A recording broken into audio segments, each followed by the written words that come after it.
안녕하세요. 서바이벌 SF 키트의 공상주의자. 토끼 한 마리입니다. 반갑습니다. 네.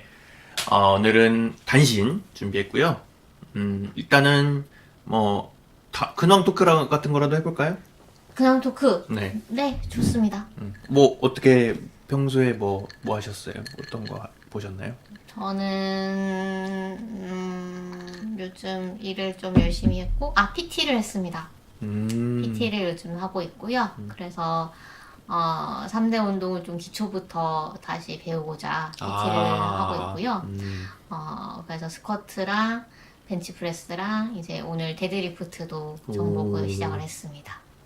그래서 지금 스쿼트 한 40kg 정도 들었는데, 사실은 원래 50kg 정도씩 드는데 네. 이제 계속 거기서 무게가 안 늘어가지고 그래서 이제 PT를 등록을 한 거라 가지고 처음부터 폼 다시 배우고 그 다음에 서서히 올려가고 있는 중이라서 네, 목표는 원RM 100을 찍는 것입니다.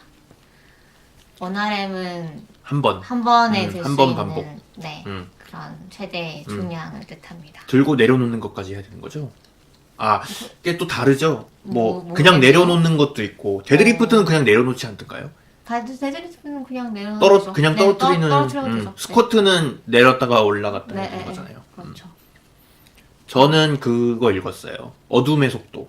어둠의 속도. 네. 엘리자베스 문의 어둠의 네. 속도를 읽었어요. 도서관에 갔는데 그 도서관에 보면 다른 사람들이 반납한 도서가 비치가 네. 돼 있잖아요. 네. 그게 이제 너무 잘 보이는 곳에 놓여 있어가지고 이거를 빌려서 읽어봐야 되겠다. 충동적으로 대여를 했는데 네. 너무 재밌더라고요. 네. 오. 이틀 만에 다 읽었습니다. 오. 빌려가지고. 저는 대학생 때 그게 약간 필독서 같은 거였어가지고 박상준 교수님이 읽으라 그래가지고 읽었던 기억이 있네요. 여기서 박상준 교수님은 여러분이 아시는 박상준 선생님이 아니고요. 네. 포스텍에 박상준 교수님이 계십니다. 네. 저 같은 경우는 엘전원의 꽃을은 읽었는데 음. 그거는 이제 우리 학교에서 많이 읽히잖아요. 네. 영어 시간에. 그렇죠. 네. 엘리자베스 문의 어둠의 속도는 안 읽어봤다가 이번에 읽었는데 너무 좋더라고요. 네. 그리고 하나의 정원님은 GPT 챗이랑 달리에 푹 빠졌어요 라고 하십니다. 그 인공지능화가. 안 그래도 저희 페이스북에 네. 이렇게 사이버펑크로 만든 그림들 막 올려주시기도 했어요. 관련 소식도 하나 준비했습니다. 네.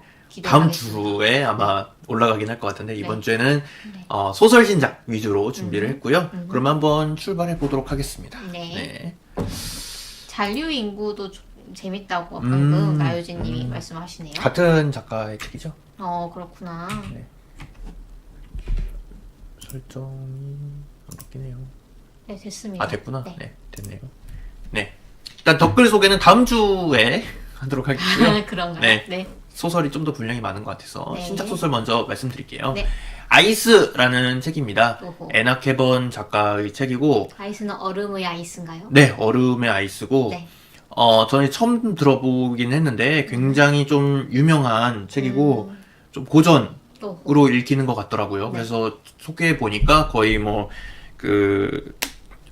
최초의 SF가 네. 뭐였죠? 프랑켄슈타인. 네. 프랑켄슈타인의 견줄만한 오. 역사적인 작품이다. 오. 네. 무라카미 하루키 이런 네. 쪽의 작가들이 굉장히 영향을 많이 받았대요. 슬립스트림이라고 하는 작법이 있는데 이게 뭐냐면은 슬립스트림 문학. 네.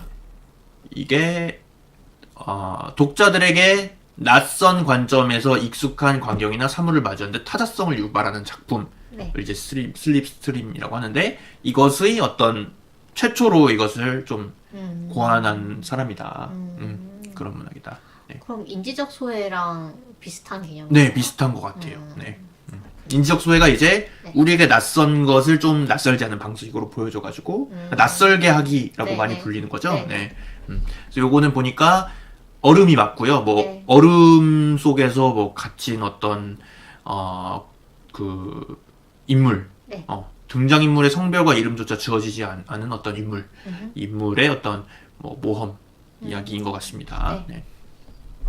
여성 작가의 소설이군요. 네, 애나 네. 캐번의 네. 소설이고 그다음에 민음사에서 네. 나왔고 네. 이 작가는 1901년생이네요. 네네. 네. 그래서 옛날 책이지만 음. 굉장히 어떤 시대적으로 중요한 네. 작품으로 평가를 받는 것 같습니다. 네. 그래서 뭐 제임스 발라드가 막 추천사도 썼고 그렇더라고요. 오, 네. 그렇구나. 그 다음에는 닐 셔스터먼의 수학자 시리즈가 동시에 발매가 됐습니다. 세 개가 모두. 네. 네. 요거는 세 권으로 이루어진 3부작이고요. 네. 그래서 수학자, 첫 번째 작품 수학자, 두 번째 작품 썬더헤드, 그 다음에 종소리 세 개 작품이 있는데 요거는 보니까 전 세계적으로 굉장히 인기를 끈 네. 작품이고요. 오. 어떤 내용이냐면 수학자가 이제 사신이에요. 네. 네. 그래서 미래에 네. 죽음과 그 생명, 태어나는 거가 모든 게 다 통제가 되잖아요. 그러면은 이런 질문에 도달을 할 수밖에 없죠. 누가 죽이지? 이런 이제 죽이는 사람을 수학자라고 부릅니다. 영혼을 수학하는 그런 네, 사람이군요. 그렇죠. 뭐 그렇게 볼 수 있겠죠. 네. 그래서 굉장히 스케일이 크대요. 거대한 스케일이다. 어허. 네. 그래서 굉장히 재밌어 보이는 그런 책이고요. 그래서 이 책은 열린 책들에서 나왔는데 네. 열린 책들은 개미 베르나르 베르베르의 개미로 유명한 출판사고요. 아까 그 민음사는 세계 문학 뭐 이런 걸 많이 내는 출판사라서 이 출판사를 보시면 약간 이 책이 어떤 성격이겠구나라는 걸 대강 짐작하실 수도 있습니다. 네.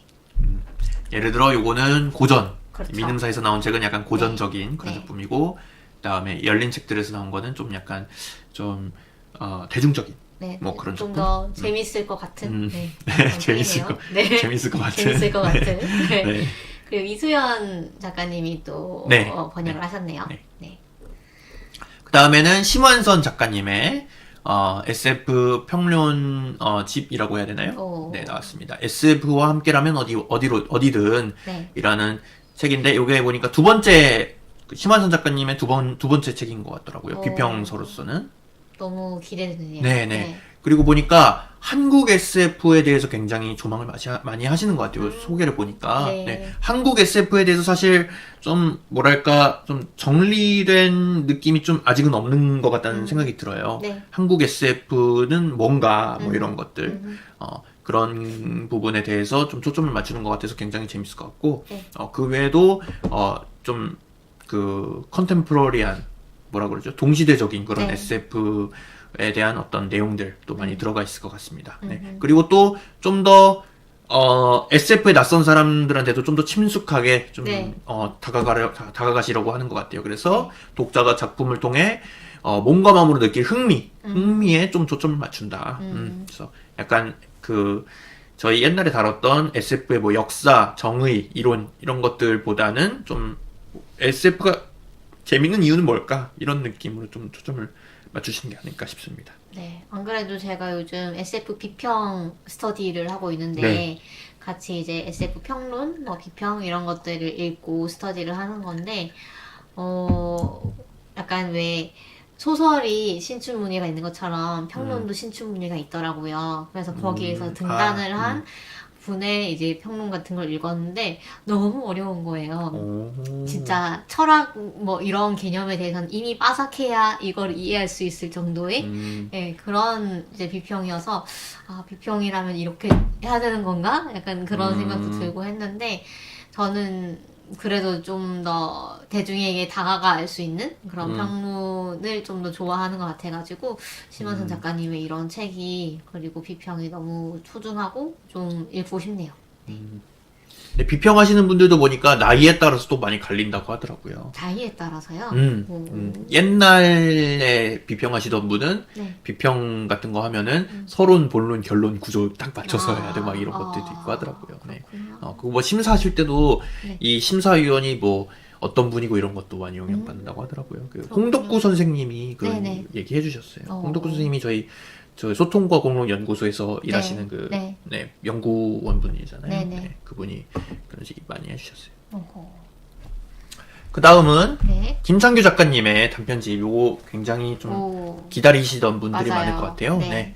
우리의 이름은 별보다 많다. 네. 김창규 작가님 뭐 너무 유명해가지고 네. 어떻게 뭐 저희가 뭐 소개를 어떻게 드려도 다들 맞아. 아실 것 같은데, 네. 네.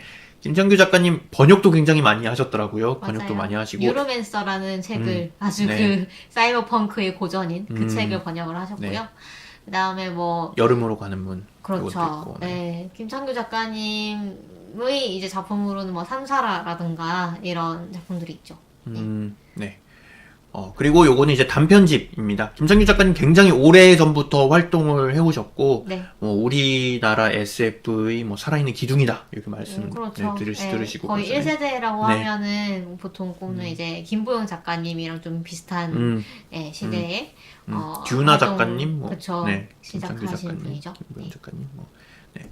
그리고 또 이번에 또 저기 포스텍 SF 어워드에서도 김창규 네. 작가님이 심사를 하셨어요. 아, 네. 그렇구나. 이렇게 지금도 활발히 활동하고 네. 계시는 작가님이고요. 네. 네. 그리고 한국 SF 어워드에서 세 차례 대상을 타신 그런 분이기도 하죠. 그렇죠. 네. 4회 연속 본상 수상이라는 네, 신기원을 달성했다. 네. 그 다음에는 또 요것도 굉장히 그 칭찬이 자자하더라고요. 트위터에서. 네. 뭐 허블 그 편집자분하고 그분들이 트위터를 굉장히 많이 하세요. 네. 네. 그래서 요 책에 대한 그 내용들이 트위터에 굉장히 많이 올라왔는데 그 외에도 뭐 다른 분들도 이 책 진짜 재밌다 이런 말씀 많이 해주시고 있고요. 네. 이윤아 작가님의 흐드러지는 봉황의 색채라는 네. 책입니다. 네.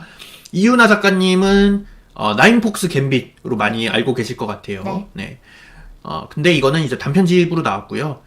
우리나라 역사하고 굉장히 좀 많이 연관지어서 쓰신 것 같아요. 그래서 작가 소개도 보면은 우리의 역사 일제강점기를 모티브로 한 SF이다. 네. 네. 과거를 배틀로 해가지고 SF와 판타지를 짰다. 이런 이야기 많이 하고 있고, 그다음에 라잔 제국의 식민지가 된 화국, 이것도 보면은 딱 이제 한국과 일본 이런 것들을 이제 비유적으로 풀어낸 것 같아요. 네. 근데 좀 판타지적인 부분도 있다고 합니다. 보니까 뭐 용도 나오는 것 같고, 네, 그런 것 같습니다. 굉장히 재밌어 보이는 그런 책입니다. 네.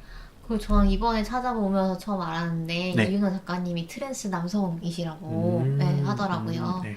그래서 나인폭스 갬빗도 저희가 한번 다뤄야 하는 작품 리스트 중에 계속 있지 않습니까? 네. 근데 이거 네. 그 4권이었나요? 3권이었나요? 네. 책이. 세 권이죠. 세 권이죠? 네. 네, 3부작으로 돼 있어가지고 네. 네, 언젠가 언젠가. 기회가 되면 네. 네. 이 책도 너무 언젠가는. 궁금하네요. 네. 네. 궁금합니다. 그리고 그 뭐 찰나를 틈타서 이 댓글을 읽어보자면 네. 콘텐트 어드민님도 들어오셨고요. 그다음에 예전에 심원선 작가님이 판타스틱에서 한국 SF 100년사를 다루셨나봐요. 그래서 그런 게 기억이 난다고 하시네요. 그리고 아까 수학자가 나왔잖아요. 책 네. 이름이. 네. 수학자인 줄 알고. 수학자. 수학입니다. 네, 수학. 네. 수학. 하비스틴. 그렇죠. 그렇죠. 네. 그리고 다음 네. 소설 이야기는 여기까지인데 네. 제가 하나 더 보여드리고 싶었는데 그걸 준비를 안 했네요. 뭐냐면은 듀나 작가님의 그 평영추가 영어로 나왔더라고요. 그래요. 네. 네. 근데 보니까 표지가 네. 굉장히 예쁘다 이런 게 이제 트위터에서 봤습니다. 그 소식을. 그래서 혹시 궁금하신 분은 지금 네. 인터넷 켜가지고 찾아보시면 이 영어 제목 기억이 안 나가지고 제가 네. 좀 보여드릴 수가 없네요. 네. 네. 한번 찾아보시길 바랍니다. 네. 네.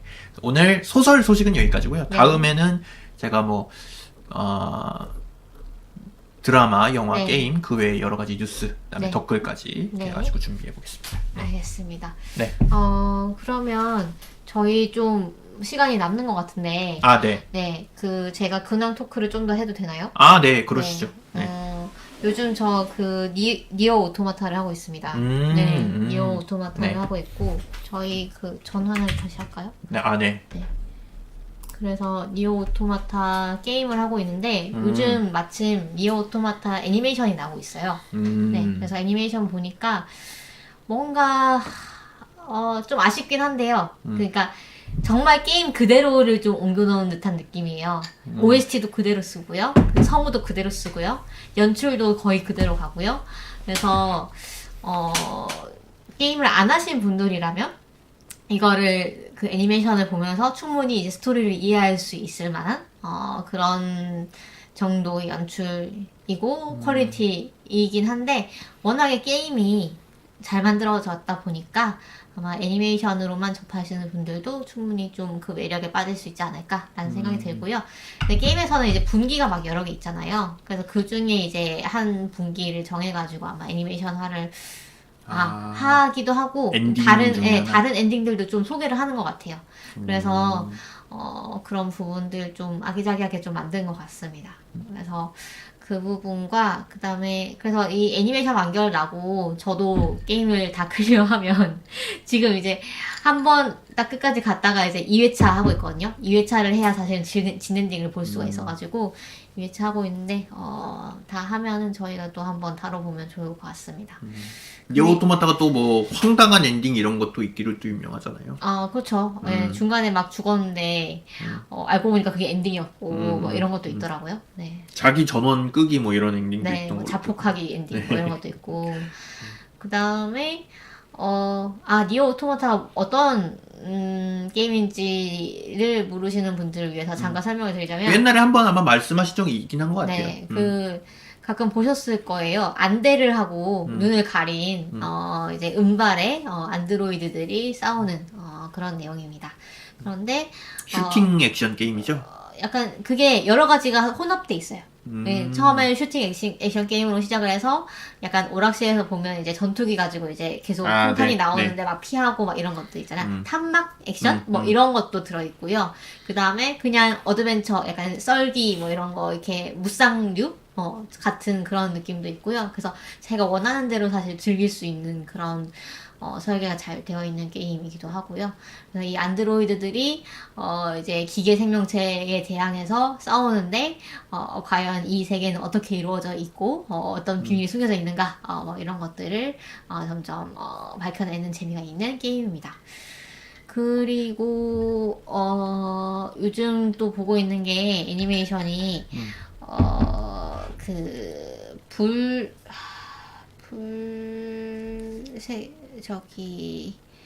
불사냥의 왕이라고, 불사냥의 왕. 네, 히카리노오라고 해가지고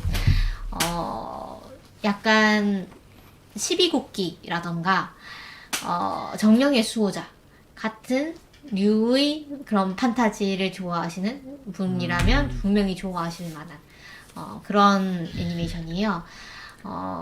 소설 원작이고요.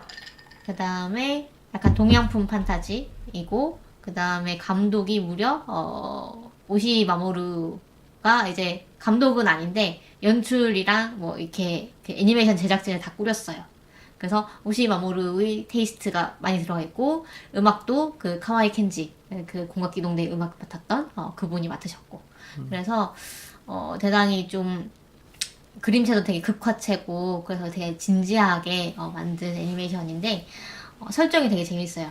인간이 약간 근미래가 배경인데 인간이 불을 더 이상 다룰 수가 없게 된 거예요. 그래서 불에 가까이 가면 인간이 왜 그 자연 발화라고 하죠. 그렇게 해가지고 불타 죽는 거예요.